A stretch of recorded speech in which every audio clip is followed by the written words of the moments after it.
Olha só, a violência só tem aumentado no Brasil. Então as medidas tomadas nos últimos anos corroboraram para isso. A questão do politicamente correto, a questão da maioridade penal, dependente de mim, passaria para 16 anos, depende do parlamento. Em consequência, no meu tempo, você prestava o serviço militar obrigatório com 17 anos. Agora você não consegue entrar numa escola naval com 17 anos de idade, você tem que ir 18, porque contraria o ECA, o Estatuto da Criança e do Adolescente. Se estimulou há pouco tempo a política de desencarceramento, até o outro lado, né, que vai concorrer comigo agora nesse próximo fim de semana, ele falou que pretende botar em liberdade uns 20% dos apenados, porque cometeram um crime de pequeno potencial. Eu sempre pergunto, qual a diferença de furto para roubo e latrocínio? É oportunidade. Se alguém está levando o pneu do teu carro lá fora, é um furto. Se tu chega e leva uma pancada, é um roubo. Se dá um tiro e te mata, é latrocínio.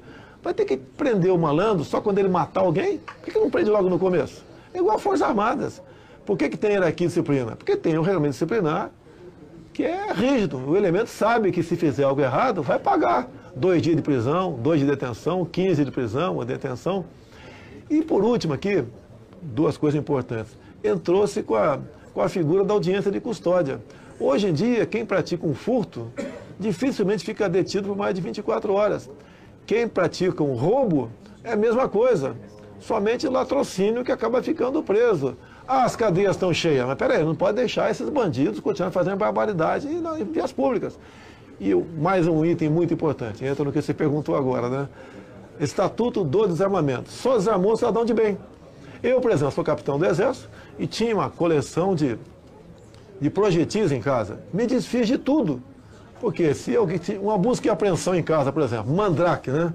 Busca e apreensão na minha casa. Se pegasse aqui um cartucho de .50, mesmo inerte, eu responderia por ter peça de armamento ou de munição e teria uma pena, começaria com 3 anos de detenção. Então, o que eu falo do Estatuto de Desarmamento? Primeiro, eu não estou inventando nada. Eu quero fazer cumprir o referendo de 2005, que o povo decidiu pelo direito de comprar armas e munições. Nós temos que respeitar o povo, mesmo que alguns não concordem com isso aí. E, obviamente, não é jogar uma para cima ou botar na farmácia para vender. Tem que ter idade e algum critério para tal. O PSL aumentou significativamente a bancada do partido no Congresso Nacional. E agora o senhor tem pautas importantes para aprovar para o ano que vem. Previdência, também privatizações. Talvez com uma aliança de centro-direita entre liberais e democratas. Qual que é a expectativa do senhor de aprovação? Previdência e também as privatizações. Olha, a proposta da Previdência nossa não é essa como o Temer propôs. Falaria apenas rapidamente um item para você aqui. Quando ele fala 65 anos para todo mundo, você não pode entender que um policial militar com 65 anos de idade use seu fuzil como se muleta fosse. Há diferença. Tem certas profissões que também o elemento não aguenta virar concreto com essa idade. Então, tem que ser mudado uma coisa? Tem, tá? Mas não é dessa forma. A questão de privatizações. O Estado está inchado, mas você tem que ter zelo por aquilo que é estratégico. Qual país do mundo não tem estatais? Não podemos ter uma proposta de privatizar tudo. Tá? Agora, tem a estatal, por exemplo, são muitas, né, que são ineficientes. Tem a concorrência por parte do Estado, né, dá um prejuízo. Você tem que privatizar ou extinguir a própria empresa brasileira de notícia. Ninguém assiste, dá traços de audiência, 1 bi e pouco por ano, para acomodar jornalistas de esquerda, tá, cansados. Você tem que acabar com isso aí. Então você tem que diminuir o tamanho do Estado até para ajudar a combater a corrupção. Então, e tem que ser algo com responsabilidade. Você vê no passado a Embraer. Foi privatizada pelo critério chamado Golden Share. Ou seja, a empresa não pode agora, os acionistas, resolver vender para esse ou aquele capital. Passa pelo crivo do presidente da República. A mesma coisa nós, tem essas estatais, você tem que ter responsabilidade. E eu digo, né, nós temos que fazer negócios com o mundo todo. O mundo todo pode continuar comprando no Brasil. mas não podemos admitir que alguns países venham comprar o Brasil. Candidato, e das famílias que dependem da Bolsa Família, dependem do Minha Casa Minha Vida, pode esperar do governo do senhor? Olha, esses programas vão continuar. O recurso vem do FAT, né? No caso aí da Minha Casa Minha Vida. Nós estamos tentando fazer que o dinheiro vá diretamente para os municípios, tá certo? Evita passar pela Caixa, porque a Caixa Federal fica com mais ou menos 9%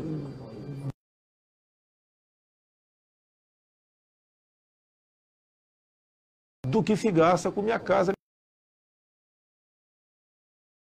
Minha Vida. Bolsa Família é a mesma coisa, tem muita fraude. Agora mesmo tomamos conhecimento de uma auditoria feita, né, onde dezenas de milhares de pessoas que não precisavam estavam recebendo. Então vamos tentar até majorar, se der, se for possível, ao combater a fraude, o valor do Bolsa Família.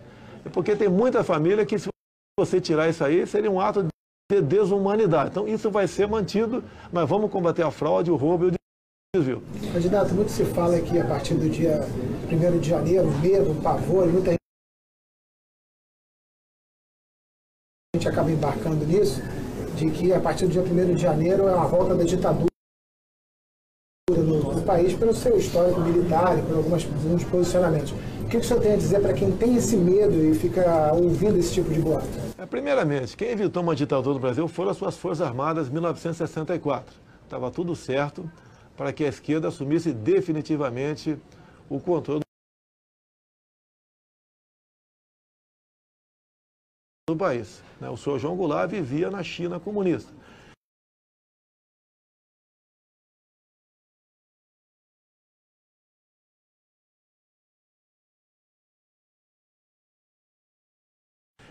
E quem pediu a saída daquele governo foram. Naquela época não tinha muita evangélica, era pequena a classe, o católico era muito grande. Foram as igrejas católicas,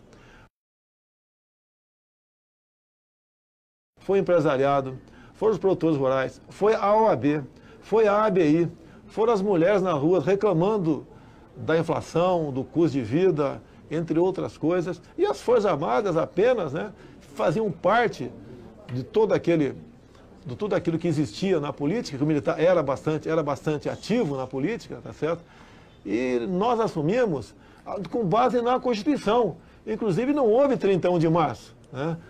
O 2 de abril foi quando o Congresso decidiu tornar vago a cadeira da Presidente da República. No dia 11 de abril tivemos eleições, de acordo com a Constituição em vigor, de modo que Castelo Branco foi eleito. No dia 15 ele assumiu. É a mesma coisa de pergunta, né? Tancredo Neves foi eleito de forma democrática ou não? Foi eleito da mesma forma dos militares. Agora, ficamos um pouco a mais? Ficou, até reconheço. Agora, essa história de que era um governo pautado por torturas e adicções não procede. O outro lado, sim.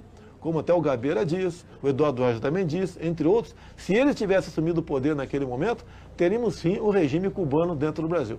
Da minha parte, tento me rotular disso porque eu sou o capitão do Exército. A sua saúde, o senhor já está dando entrevista há 20 minutos, aparentemente forte, sorriu, nem parece que o senhor tomou uma facada. Qual que é a indicação médica para os próximos dias? Olha, eu estou apto com restrição. Essa condição é evitar se exaltar. Aqui, por exemplo, a gente não vai se exaltar, pelo que eu estou vendo aqui. Eu tenho uma bolsa de colostomia aqui do meu lado. A facada, mais ou menos 15 centímetros, o cara bateu e rodou. Não foi aquela facada que veio a briga de bar. Acontece, um cara fura o outro. O cara bateu e rodou. Perdi no mesmo dia 2,5 litros de sangue.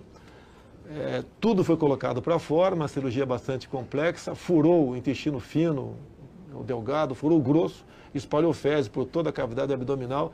6 dias depois, uma nova cirurgia. Começou 9 da noite e acabou 5 da manhã. Então foi algo bastante grave, não foi simples. E os médicos da Santa Casa, bem como de São Paulo, dizem, cara, 100 pessoas em uma facada como essa, apenas um sobrevive. Então, eu sou um sobrevivente, segundo eles, né? Eu acho que isso foi um milagre de Deus que está acontecendo comigo. Então, a minha saúde está bem, eu não posso abusar. Até porque, quando se fala em debates, as televisões todas deixaram para a última quinta-feira, que foi a decisão do médico, né? Uma vez eu estando 100% apto, eu teria uma bateria de debate. Não suportaria isso. Qual TV eu cortaria? Por que cortar Bandeirantes e não a Record ou vice-versa? Então, para evitar problemas, a minha saúde em primeiro lugar, e eu vou debater com um poste, com um cara que é desculpa o linguajar aqui, um pau mandado de um presidiário, um cara que uma vez sendo presidente da República não vai ter liberdade para indicar um secretário,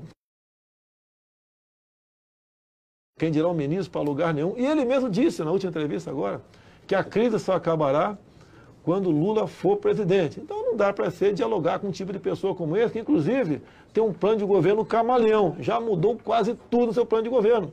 Tirou as cores vermelhas, botou verde e amarela, tirou a fotografia do Lula, a questão de controle social da mídia foi amenizado também, tudo mudou. Tá? Já tomou a hóstia, né, juntamente com a vice, que diz claramente que não acredita em Deus, que é abortista. Essa época de campanha, eu acho que graças, em especial, né, em grande parte, às nossas mídias sociais, as pessoas conseguem entender que estamos numa época onde, infelizmente, a verdade é a primeira vítima. Agora, última pergunta. A gente tem ouvido muito falar das fake news em grandes eleições, aconteceu com Donald Trump, tem acontecido muito aqui no Brasil nas eleições. E uma curiosidade, o senhor já recebeu alguma fake news falando do senhor no seu celular? Não, nunca recebi. Eu queria saber, até falei para a minha equipe que me ajuda, né? São voluntários, advogados, o que foi disparado contra o PT? Eu queria saber, eu queria ver um vídeo, uma imagem, o que foi disparado contra o PT? O senhor recebeu? Não recebi e duvido, eu acho que ninguém recebeu. Agora, para você derrotar o PT, não precisa de fake news, derrota com verdade. É pegar o governo 13 anos do PT, agora, o que o Haddad faz comigo? Diz que eu vou acabar com o Bolsa Família, vou aqui demitir todos os professores no Brasil, tudo vai ser ensino à distância, vou acabar com o 13º, com o Bolsa Família, os mais absurdos possíveis, o tempo todo, inclusive no horário eleitoral gratuito. Então, o fake news é o próprio PT.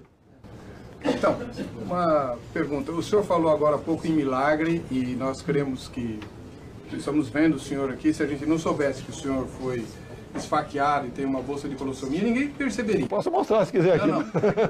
Não há necessidade. O que eu quero dizer é o seguinte, de fato Deus está do seu lado e como eu disse na outra pergunta, há personagens da Bíblia que Deus usou em nações para resolver o problema dessas nações. O senhor pode ter esse destino. Deus preservou sua vida para que o senhor ponha o Brasil de volta nos trilhos. A pergunta que eu quero fazer para o senhor é a seguinte, o senhor é um militar, isso é muito bom, porque o senhor tem autoridade e firmeza nas suas decisões. Mas, com certeza, o senhor sabe que precisa se cercar de conselheiros sábios e iluminados por Deus, inclusive na esfera cristã. O senhor já pensou nisso? Pode ter certeza que vai ter muita gente do nosso meio, cristão, mas não é porque é cristão apenas, é cristão e tem competência. Eu até perguntei para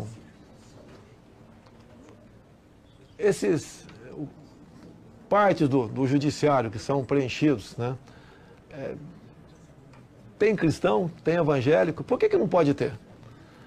O PT preencheu aparelhou basicamente quase todas as instituições com gente que pensa exatamente diferente de nós, que não tem sentimento cristão como nós temos. Não é que você vai encher de evangélico, de católico, não é isso daí.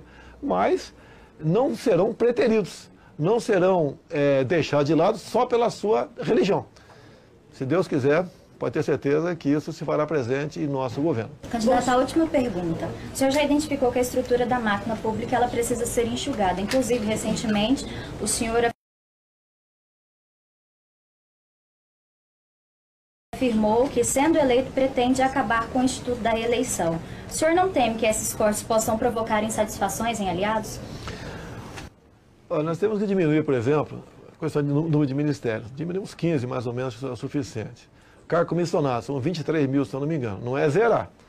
Que você não pode entrar, por exemplo, em um Ministério da Educação e governar só com quem está lá dentro. Porque grande parte do que está lá dentro são pessoas que ideologicamente vão barrar, impedir o teu serviço.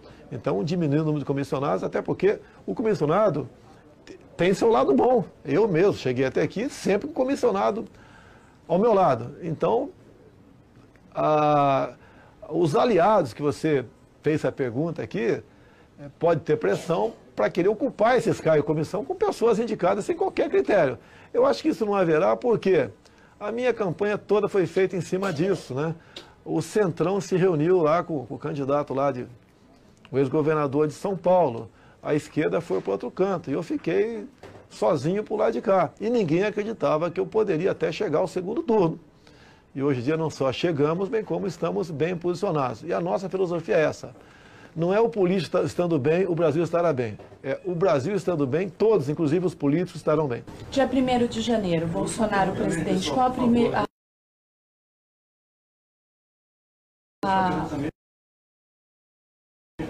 Qual será a sua primeira atitude como presidente? A primeira atitude é você nomear o seu quadro, né, de ministros. A primeira é essa daí. De modo que seja um quadro que todos respeitem e sintam que com aquele time você pode ser campeão. Candidato, começo perguntando, a gente vê muitas manifestações contra isso, contra vários tipos de mobilizações contra algo. E o que a gente viu nesse fim de semana foi uma mobilização histórica pró-Bolsonaro. As principais capitais saíram às ruas e, diferentemente da última vez, que já foi grandiosa, foi maior ainda. Sim. Como que é para o senhor essa responsabilidade dessa mobilização total? Nós temos eleições bastante divididas. Né? Agora, a grande maioria está conosco. Quando tivemos lá atrás, momentos antes do primeiro turno, ele não, e no dia seguinte, o pessoal favorável a nós. O nosso favorável foi muito, mas muito superior ao anterior. E o povo tem consciência hoje em dia do que está em jogo. Né? Realmente são duas candidaturas que são antagônicas. Você divide a questão de família, respeito da criança em sala de aula, a questão ideológica, a questão do combate à violência, no respeito às religiões. Há uma diferença enorme entre as duas candidaturas. Sei do tamanho da responsabilidade que recairá sobre nós, né, caso venhamos a nos eleger. O Brasil tem muitos problemas, mas uma boa equipe, boas pessoas ao teu lado, eu acho que dá para a gente contornar isso e buscar aquilo que o povo merece. O senhor tem contado, candidato, com forte apoio dos cristãos, sobretudo com os evangélicos e os católicos que veem no plano de governo do senhor uma maneira de resgatar os valores da família. Quanto a esses costumes, o que o senhor não vai permitir de modo algum e o que o senhor faz questão de trazer para a realidade? Vamos lá, um grande rótulo que eu tenho, né, não é tão grande hoje, é a questão de ser homofóbico. Não tem nada a ver. Eu não tenho nada a ver com o comportamento de quem quer que seja. Agora, eu descobri no final de 2010, por ocasião, acredite, do 9º Seminário LGBT Infantil na Câmara, a proposta do governo ao querer combater, que se chamava de homofobia, um conjunto de material patrocinado pelo Ministério da Educação, composto de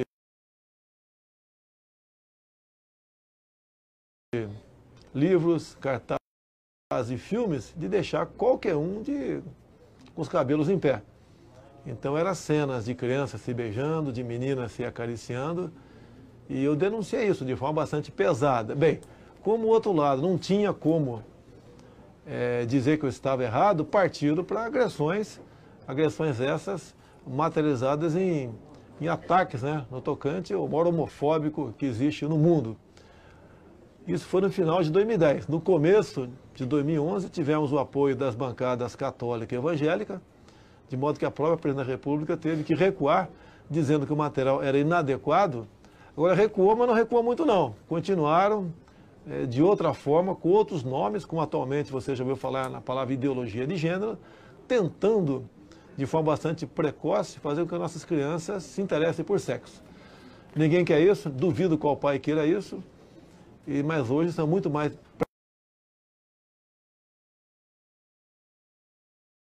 preparados para combater isso aí. Da minha parte, obviamente, se eu for presidente, isso vai deixar de existir. Há problemas, há emergências na economia brasileira, candidato. Dívida pública em disparada, tesouro com problemas, e há quem diga que o Brasil está arriscado a quebrar nos próximos anos. Como num pronto-socorro, qual que é o seu desafio mais urgente? A questão da economia. Quando o Lula assumiu em 2003, a nossa dívida interna estava em torno de 600 bilhões de reais. Hoje está na casa dos 3 trilhões e 700 bilhões. Quase metade do que você arrecada vai para pagar juros ou rolagem de dívida. Bem, eu, com a minha equipe econômica, o professor Paulo Guedes, botei na mesa isso e outras coisas para ele. Ele que vai resolver, não sou eu. Você falar que não entende de economia é um sinal de modéstia da tua parte, assim como eu não entendo de saúde, né, medicina, vou indicar da saúde. E perguntei se tem como, né, e quais as alternativas. Bem, ele apresentou várias alternativas. Não é que nós somos obrigados a acreditar, nós temos que acreditar, porque o Brasil realmente, se não tomar uma medida forte nesse sentido, ele quebra daqui a 2, 3 anos, seremos uma Grécia. E isso passa por reformas. Né? A mais importante que ele está colocando em prática, né, estudando, é o seguinte: tem que entrar mais dinheiro em caixa sem aumentar imposto. Como? Desburocratizando, desregulamentando, abrindo o comércio com o mundo todo, sem o viés ideológico, mexendo na legislação que atrapalhe quem queira investir. Nós devemos tirar o Estado do encalço de quem quer produzir alguma coisa no Brasil. Hoje em dia é muito difícil ser patrão. E essas propostas estão bastante avançadas por parte dele. Inclusive, eu achei até ousada demais a questão de mexer na tabela do imposto de renda. A proposta dele vai sim, não é que o Estado vai perder, vai arrecadar bem menos, mas uma maneira de você dar uma sobrevida a todos. Diminuindo aqui quem ganha até 5 mínimos, 5 mil reais, não pagaria imposto de renda. Acima disso, é uma alíquota única de 20%. E reduziria o imposto por parte do empresariado. Isso a Inglaterra fez há 20 anos atrás e o Trump fez há pouco tempo nos Estados Unidos. Não temos outra alternativa, temos que arriscar. Agora, não existe espaço para se aumentar impostos, então não temos outro caminho a não ser esse. Eu espero que o Paulo Guedes esteja certo. Capitão, o senhor tem um slogan tirado do Evangelho, né, uma palavra de Jesus, e isso, obviamente, causou um impacto muito grande, não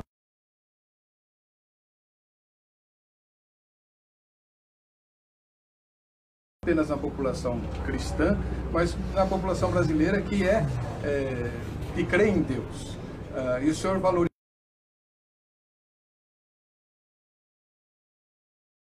a verdade e diz no seu discurso que o mundo político é o mundo da mentira. Eu queria saber, o senhor conhece os exemplos bíblicos de pessoas que foram guindadas ao poder e que salvaram as nações em que eles estavam, como José, Daniel, porque o senhor vai receber uma pressão brutal para mudar, como todo mundo fala, como o senhor mesmo disse.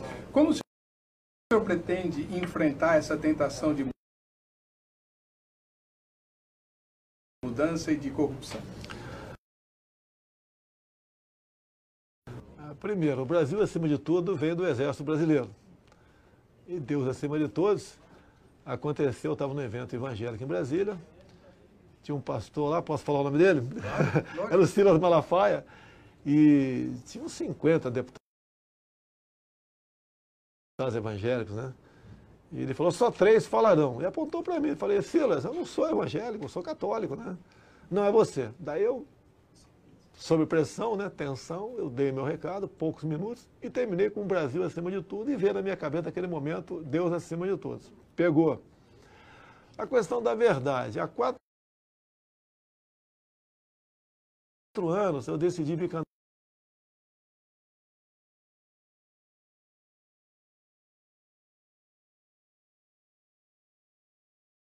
a presidente. E todo mundo tem um chavão,